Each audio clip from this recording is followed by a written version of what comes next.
Muchas gracias, señora presidenta. Gracias, señor consejero, por su comparecencia. Tengo que reconocerle que esta no es una materia fácil, que me obliga a estudiar mucho, ¿no? Y que cuando tengo que preparar una comparecencia como esta, los informes, los planes, los materiales que facilita su consejería, pues me parece que no lo ponen demasiado fácil, ¿no? Por algunas cuestiones que le indicaré más tarde. Lo ha dicho usted, esto parte de un acuerdo de 29 de diciembre de 2020 en el que el Consejo de Gobierno acuerda iniciar la elaboración de todo lo que tenía que ser la nueva política industrial que debía llevar a la Junta de Andalucía en el periodo 2020-2030, ¿no? En el que primaba la colaboración público-privada, es verdad, también la colaboración entre administraciones en el diseño pues, de actuaciones y objetivos que iban a regir pues, esa política industrial para afrontar los retos de ese momento, ¿no? Y, bueno, se encarga a su consejería de su redacción. Se incluyen 3 planes con la previsión de 3 escenarios, ¿no? El corto, el medio y el largo plazo. Estamos ahora con el primero, el Plan Crece, 2021-2022 en principio, ¿no? Que tenía prevista su aplicación hasta 2022 y lo que contemplaba era pues, la puesta en marcha de iniciativas públicas y privadas para fortalecer la estructura industrial de Andalucía y hacer frente a la coyuntura de crisis que había en ese momento y que ahora se ha visto agravada pues todo lo que hemos visto, la crisis energética, la necesidad de acelerar la transición ecológica, la carestía de agua, etcétera, ¿no? Porque todo ello afecta y mucho a nuestra industria. Tenía que seguir 2 planes más, uno con un horizonte de 2025, otro de 2030. Ahora nos ha anunciado, creo, ¿no?, que el próximo va a tener un horizonte 23-27. El caso es que este plan Crece necesitaba, entiendo, para su completa puesta en funcionamiento, pues de 19 planes de actuación, ¿no?, sectoriales, que se iban a aplicar sobre las 32 cadenas de valor que se consideran estratégicas aquí en Andalucía. Con estos planes lo que se quería era aterrizar una serie de medidas que están previstas, si quiere, de manera un poco más amplia y además aprovechar y fijar valor a los territorios a través pues, del ecosistema industrial que ya tienen y las potencialidades que tienen. Me detengo en todo esto porque me parece importante que hagamos un repaso temporal de cuál era la planificación, porque tengo la impresión de que lo primero que aquí no se ha hecho bien ha sido la planificación de la propia planificación. Y de eso hablábamos algo en la comisión pasada. De esos 19 planes que era importante llevar a cabo, ahora mismo se han hecho solo 8. El primero fue el 31 de mayo del 22, el del sector naval, y los últimos 5, pues ya tuvimos oportunidad de hablar de ello en la última sesión de la comisión, son de 14 de marzo del 23. Usted nos dijo, además, que aunque solo se habían aprobado 8 de 19, los otros 11 estarían, sin duda, para finales de año ya totalmente aprobados y elaborados. Como le decía, no hay que ser un lince para darse cuenta que ya de entrada algo ha fallado, ¿eh? No digo que sea fácil, pero si tenemos un plan 2021-2022 y todavía andamos a mediados de 2023 sin haber desarrollado 11 de los 19 planes, bueno, pues me parece que ha habido algunas dificultades que quizá no se hayan tenido en cuenta.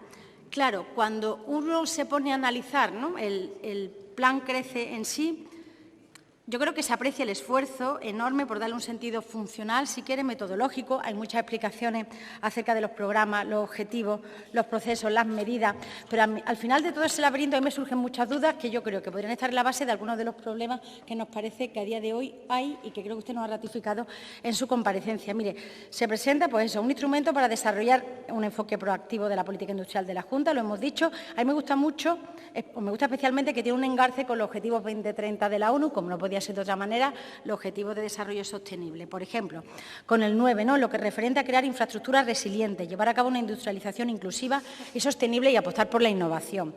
O el ODS 8, respecto a lograr un crecimiento económico inclusivo y sostenible, conseguir buenos niveles de empleo y en condiciones de calidad.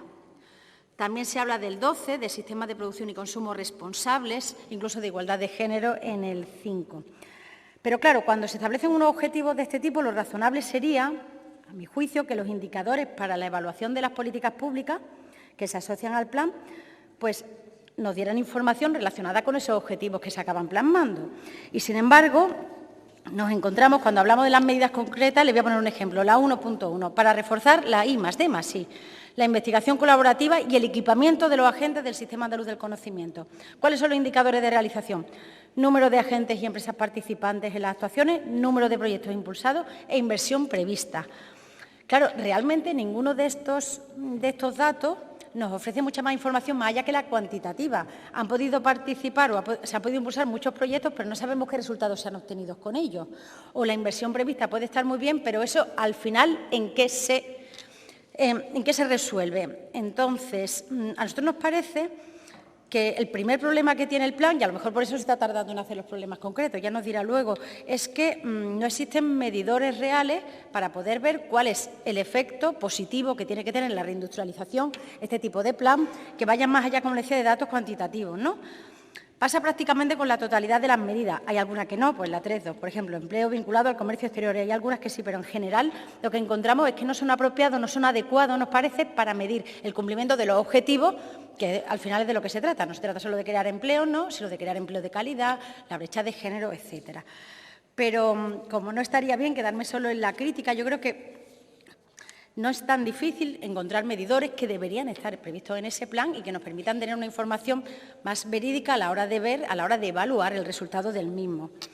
Por ejemplo, si hablamos del Objetivo de Desarrollo Social 9, a la hora de evaluar si las actuaciones consiguen una industrialización inclusiva y sostenible, ¿qué indicadores podríamos utilizar? Incremento de porcentaje de trabajadores y trabajadoras con alguna discapacidad, por ejemplo, reducción de emisiones de CO2, reducción de consumo de energía, reducción de agua tras la puesta en marcha de las medidas. Otro, áreas industriales rehabilitadas gracias a las actuaciones que se han acometido, etcétera. Por ejemplo, si hablamos de empleo y condiciones de trabajo decentes, ¿no?, que se corresponde con el Objetivo de Desarrollo Sostenible 8, se pueden utilizar como indicadores cantidad de proyectos pilotos de jornadas de 32 horas, con productividad asociada, claro, reducción de número de horas extra trabajadas en el sector gracias a las actuaciones realizadas, porcentaje de trabajadores y trabajadoras que han recibido cursos para aumentar su formación, porcentaje de trabajadores y trabajadoras que se han acogido a programas que facilitan la conciliación, porcentaje de trabajadoras respecto del total, ¿no?, que se han ido incorporando en sectores que son muy masculinizados, etcétera. Sé que ha hecho alguna referencia al empleo de calidad y sobre eso creo que podremos hablar en un certificado sobre la calidad del empleo que podremos hablar más adelante en comisión o luego en su comparecencia, pues sí me parece que los indicadores que nos han dado no van por ahí porque realmente no nos ofrecen toda esa información. Otro ejemplo, con respecto al 12, por ejemplo, conseguir una producción y un consumo responsable. Se puede hablar de qué porcentaje de aumento de materiales reciclados hay en un determinado sector industrial, el índice de reutilización de los materiales industriales o la reducción en los residuos y en materiales desechables, o reducción también de los índices de residuos en cada cadena de valor, etcétera. Son indicadores mucho más complejos y yo creo que ofrecen, o sea, quitan la posibilidad de dar datos tan grandilocuentes como aquí los que nos ha dado, ¿no?, con la cantidad de 81 actuaciones realizadas, 44 entidades participantes, luego los 3.170 proyectos acogidos desde el inicio, los millones de euros movilizados, que no digo que no haga falta tenerlos, pero que me parece que el plan debería estar un poco más elaborado en el sentido de ofrecernos más información sobre los resultados, porque el plan se hace para reindustrializar, potenciar o regir, si quiere, la política industrial de la Junta de Andalucía, pero no de una manera neutra, sino que ustedes lo engarzan, y además esto nos parece bien, con los Objetivos de Desarrollo Sostenible de 2030, ¿no?, en la agenda de la ONU.